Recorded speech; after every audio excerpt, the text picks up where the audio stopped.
최근 인천의 어린이집 폭행 사건으로 인해 어린이집 안전 문제가 부각되고 있습니다. 이번 사건을 계기로 CCTV 설치를 의무화하려는 움직임이 구체화되고 있는데요.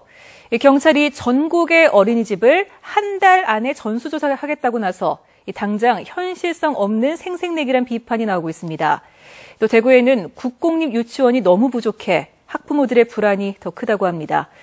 어린이집 안전을 위한 대책, 먼저 도성진 기자가 보도합니다. 10년 전 대구의 한 어린이집에서 19개월 된 아이가 원장에게 맞아 장이 파열된 끔찍한 사건. 이후에도 최근에 인천 사건보다 더 심한 폭행 사건은 끊이지 않았고 그때마다 CCTV 설치를 의무화해야 한다는 여론이 들끓었지만 이내 잠잠해졌습니다. 이번에도 정치권이 CCTV 설치를 우선 대책으로 내놓는 등 법석을 떨자 급기야 경찰청장은 전국 4만 3천여 어린이집을 전수조사하겠다고 밝혔습니다. 하지만 일선 경찰은 물론 합동조사에 나선 지자체도 실효성에 의문을 제기하고 있습니다. 전수조사를 하면 제일 좋은데 네. 지금 시설이 많은 데가 지금 수성구, 북구 이런 데는 굉장히 많거든요. 그거를 지금 한정 기한 내에 경찰청이 한 달 이내에 조사한다고 하시던데 한 달 이내에 그 담당자들이 다 나가서 확인하기는 실질적으로 어려워요.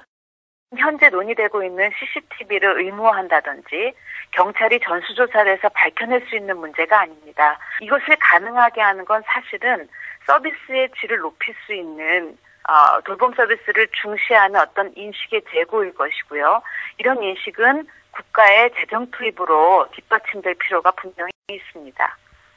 어린이집과 보육교사 단체들도 일부 극단적인 사건을 두고 전체를 잠재적 범죄자로 취급하고 있다며 교사 처우 개선 등 보육 환경 개선이 선행돼야 한다고 주장하고 있습니다. 예방하는 방법의 첫 번째 방법은 교사들의 인성 교육을 위한 재교육 투자가 절실하고요. 70%, 80% 차지하고 있는 민간 보육시설이나 비지원 시설의 정부의 종합적인 어떤 대책, 지원이 절실하다고 생각합니다.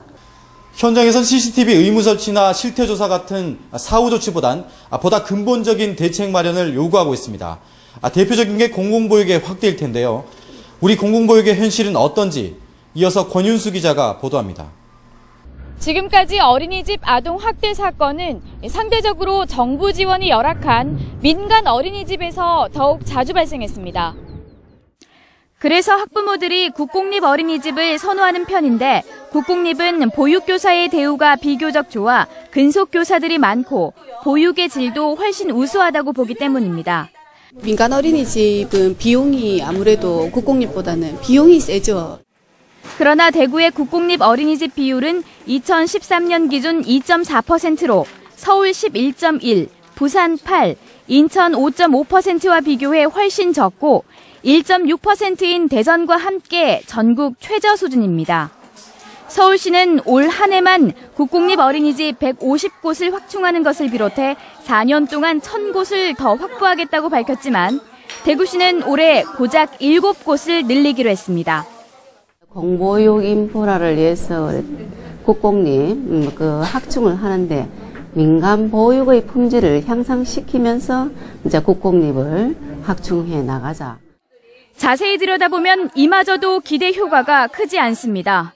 7곳 가운데 5곳은 달성 현품과 옥포면 등 외곽의 신규 주택단지로 LH로부터 공간을 무상 임대받아 민간 어린이집을 국공립으로 활용합니다. 또 다른 한 곳은 특정 아파트 단지에 민간 어린이집을 국공립으로 전환시키는 것으로 해당 아파트 주민이 이용 우선권을 가집니다. 나머지 한 곳은 유일하게 새로 짓는 국공립인데 현재 북구청이 직장 보육시설로 지정을 추진하고 있어 그렇게 되면 공무원 자녀가 우선 입학할 수 있습니다. 없는 것보다 낫겠지만 학부모 수요를 따라가기엔 턱없이 부족합니다. 공공보육에 대한 수요는 폭증하고 있는데 대구시 보육정책은 느림보 행정을 이어가고 있습니다. MBC 뉴스 권윤수입니다.